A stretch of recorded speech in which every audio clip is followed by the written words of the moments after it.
मौका भगत सिंह की जयंती, वक्त शाम का, पार्टी कांग्रेस।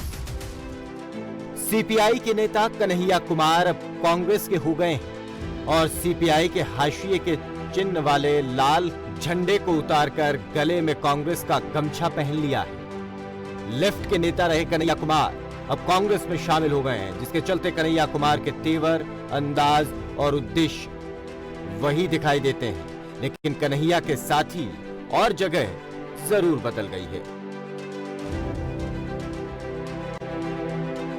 लेफ्ट के नेता रहे कन्हैया कुमार और गुजरात के निर्दलीय विधायक जिग्नेश मेवानी कांग्रेस में शामिल हुए। उन्होंने कांग्रेस सांसद राहुल गांधी की मौजूदगी में पार्टी की सदस्यता ली। कांग्रेस में शामिल होने के बाद प्रेस कॉन्फ्रेंस में कन्हैया कुमार ने कांग्रेस के कसीदे पढ़े और बीजेपी के खिलाफ आग उगली। मैं कांग्रेस पार्टी इसलिए ज्वाइन कर रहा हूं कि मुझे यह महसूस होता है कि इस देश में कुछ लोग, वो सिर्फ लोग नहीं हैं, वो एक सोच है। वो इस देश की सत्ता पे ना सिर्फ काबिज हुए हैं, इस देश की चिंतन परंपरा, संस्कृति, इसका मूल्य, इसका इतिहास, इसका वर्तमान और इसका भविष्य खराब करने की कोशिश कर रहे हैं। वो जो सोच है, उस सोच के बारे में आप अपने आप समझ जाएंगे, क्योंकि कहीं मैंने पढ़ा था कि आप अपने दुश्मन का चुनाव कीजिए, अपने विपक्ष का चुनाव कीजिए, दोस्त अपने आप बन जाएंगे। मैं इस मुहिम, इस मिशन और इस संघर्ष के साथ हूं, यह सबसे महत्वपूर्ण बात है। बाकी की फॉर्मेलिटी तो आने वाले महीनों में भी हो जाएगी। और राहुल जी ने भी कहा कि वो जो पर्चा भर के सदस्य लेने की बात है वो तो कल भी कर लेना, अभी अपने मत क्षेत्र के लोगों के साथ खड़े रहो। तो मैं फॉर्मली नहीं, लेकिन इस विचार के साथ आज जुड़ चुका हूं और 22 का चुनाव में कांग्रेस के सिंबल से ही लड़ूंगा, उसके सारे कैंपेन्स का हिस्सा रहूंगा।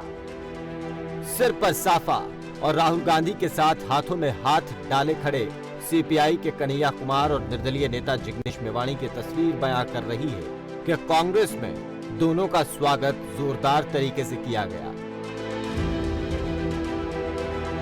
दोनों युवा नेताओं के कांग्रेस में आने से जहां पार्टी गदगद है, वहीं ये दोनों नेताओं की जोड़ी को हाईकमान से लेकर कार्यकर्ता तक एक और एक क्यारे बता रहे हैं। जिन्होंने लगातार मोदी सरकार और हिटलर शाही की जो नीति हैं, जो 7 साल से इस देश में चल रही हैं, अपने अपने तरीके से युवाओं के लिए, गरीबों के लिए, वंचितों के लिए, शोषितों के लिए, पिछड़ों के लिए, दलितों के लिए उन्होंने एक व्यापक संघर्ष किया।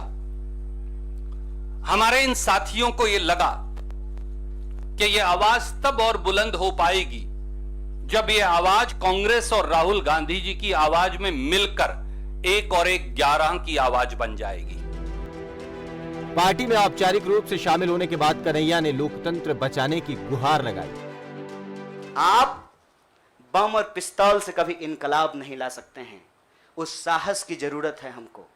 मुझे नहीं लगता है, मेरे बहुत सारे राजनीतिक दोस्तों को यह लगता है।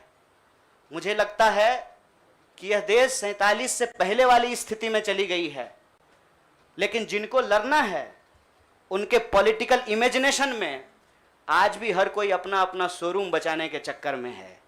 रे भाई, मॉल में आग लग गया है, दुकान बचाओगे? बस्ती में जब आग लग जाती है ना, बेडरूम की चिंता नहीं करनी चाहिए।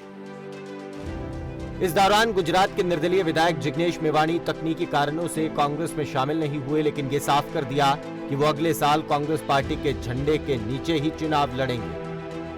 एक टेक्निकल कारण के चलते मैं फॉर्मली पार्टी इसलिए ज्वाइन नहीं कर सकता क्योंकि मैं एक निर्दलीय विधायक हूं।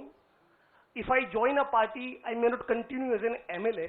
मेरी पार्टी के सीनियर लीडर से बात हुई, मेरे मत क्षेत्र के साथियों से बात हुई, अपने आप से बात हुई, राहुल जी से बात हुई, तो मुझे लगा कि मैं इस विचार के साथ हूं ना, ये सबसे प्रमुख बात है।